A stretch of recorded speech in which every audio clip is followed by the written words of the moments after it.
Hello everybody, today I'm going to be teaching you how to do something we call paper chromatography at home.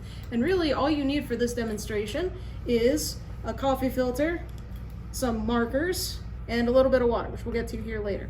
So to start here, you're going to take a regular coffee filter, and we're going to go ahead and flatten it out on the table. You'll still be able to see where the flat part of the coffee filter is. That's what we want to focus on here. So get any color markers you want. What we're going to do is we're going to draw on that flat circle here in the middle of the coffee filter.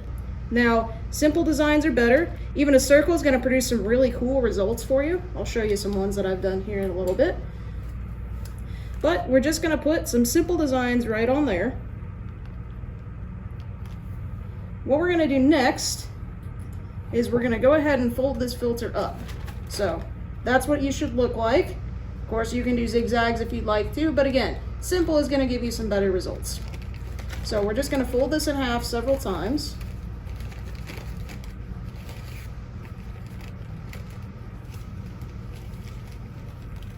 Until we get something like this, kind of this triangular shape.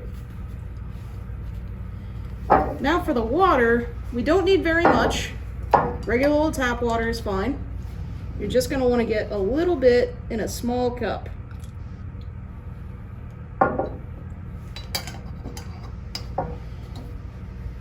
Now what we're going to do is we're going to take our filter that we've drawn on and we're going to set it in here so that it's just touching the water.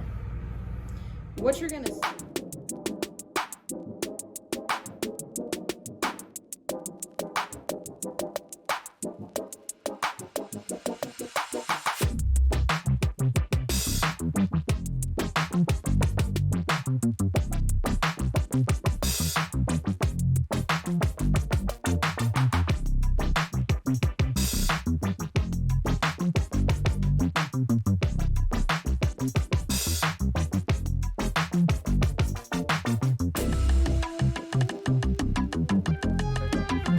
Once you've let your filter sit and develop for a little bit, you'll notice all of that pigment has been carried to the edge of the filter, and you might notice that there are colors in the marker that you wouldn't necessarily expect. It's kind of hard to see from this distance, but there's definitely yellow in these blue and red markers.